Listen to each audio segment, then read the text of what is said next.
Hey guys, welcome back to my channel and welcome back to another Tuesday sketchbook study.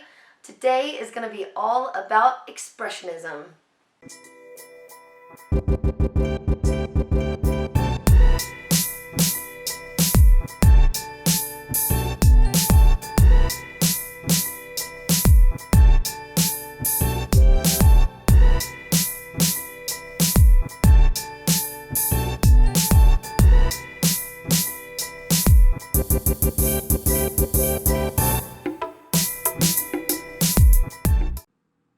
Okay, so as always, we're going to start off with the definition. The definition of Expressionism is a style of painting, music, or drama in which the artist or writer seeks to express emotional experiences rather than impressions of the external world. All right. And the top 5 artists that I have known for Expressionism are Edvard Munch, Vasily Kandinsky, Francis Bacon, and Egon Schiele. Okay, so let's get into all the facts. Expressionism flourished between 1905 and 1920 at its height. It became an international movement in art, literature, music, performance art, and architecture. And it was especially popular in Germany and Austria. So Expressionism is distinguished by a few things: extreme angles, distorted views, glaring colors, and flattened forms. So the Expressionists strived to depict the world how it felt rather than how it actually looked. And by doing this, they reinvigorated art with authenticity and expressive force. So they were far less concerned about being accurate when it came to subject matter and technical quality, and they were far more concerned about expressing how they felt, expressing ideas, expressing the inner side of people and surroundings and things like that, rather than the actual literal look of them. So I'm going to attempt to do these 2 paintings in my sketchbook today with all of that in mind. And they looked for inspiration and guidance from the post-impressionists.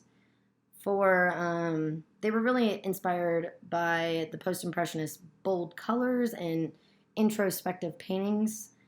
And in their quest for authenticity, which was a huge idea for them, the whole point of this was for them to authentically portray and depict the world the way it actually felt in the times that they were living as a human being. So, like, throughout the whole movement, it's all about authenticity. And during their search and journey for authenticity, the Expressionists looked for inspiration outside of European art and culture and they looked to native folk traditions and tribal art. They received a lot of inspiration from African and Oceanic art. And the reason that they did this is that they perceived non-Western art as primitive or unevolved, and therefore they believed it to be closer to the origins of humanity. So the more primitive, the closer to the root of humanity you became, I suppose. And they used what they saw stylistically, and this includes the geometric ornamentation and, the decorative patterning and the flattened planes of these more primitive, in quotation marks, if you will, forms of art. So the African and Oceanic art of the time, and really just tribal art in general. I guess I see what they're saying. Everything's kind of broken down into more simplified forms. I guess that would be more primitive. But anyways, as Germany approached World War One, more elements of the grotesque appeared in their artwork. And I mean, obviously, war, it's a like horrifying, terrifying time. And being like a huge world war like this, of course, they'd be thinking about death and things like that. So their work became more grotesque. And the Expressionists used jagged, distorted lines, crude, rapid brushstrokes, and jarring colors to portray urban scenes and other subjects. So, in these paintings that I'm trying to do, I'm not caring so much about technical. I'm all about the just in your face brushstrokes and lines and all of that. And in this work, I also even tried to use my colors to describe how the scene feels rather than looks. So with the first one, I felt like, okay, I'm painting a city, so concrete, jungle, cold.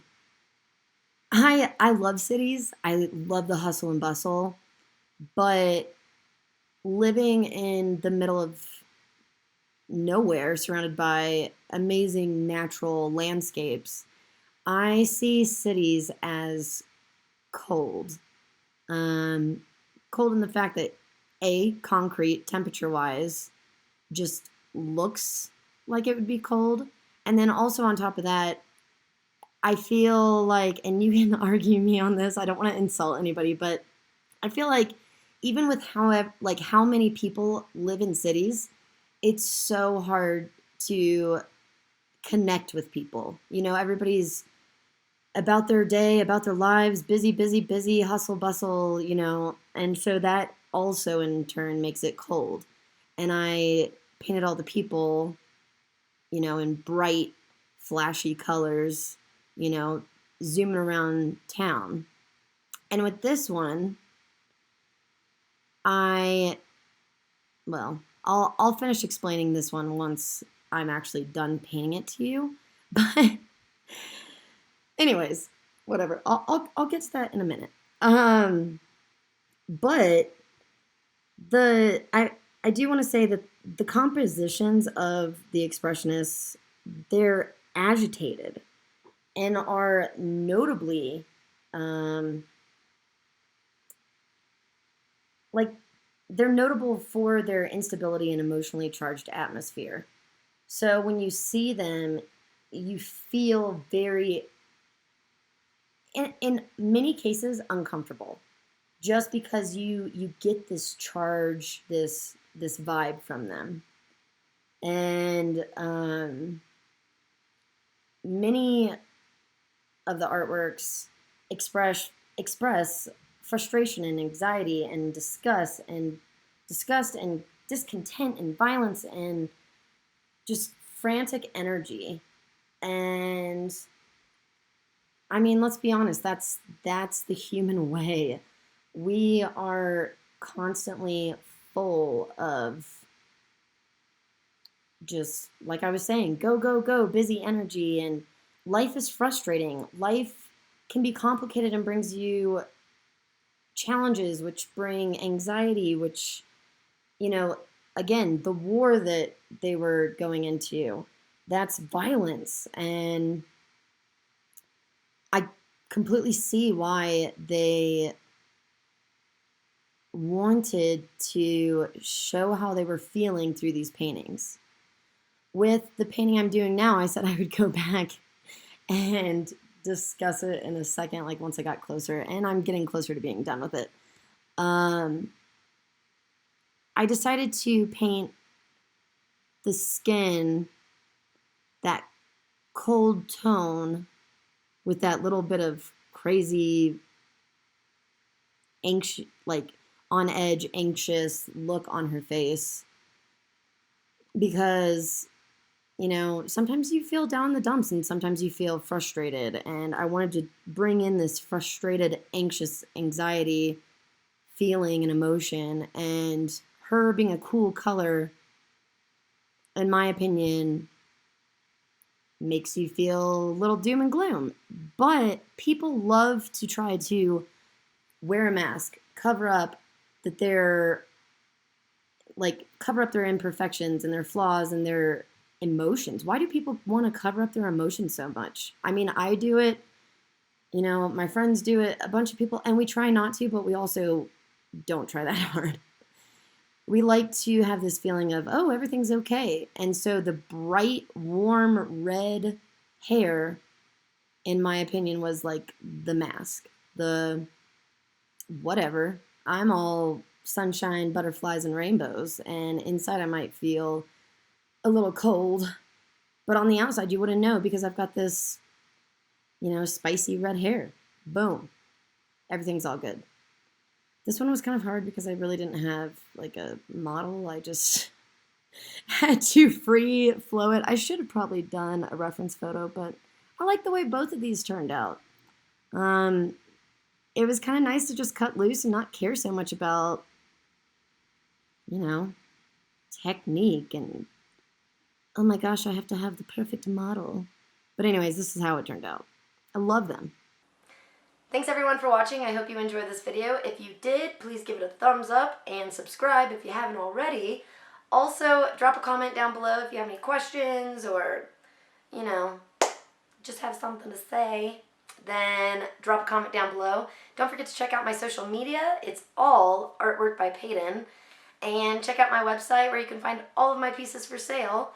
And that is www.artworkbypeyton.com.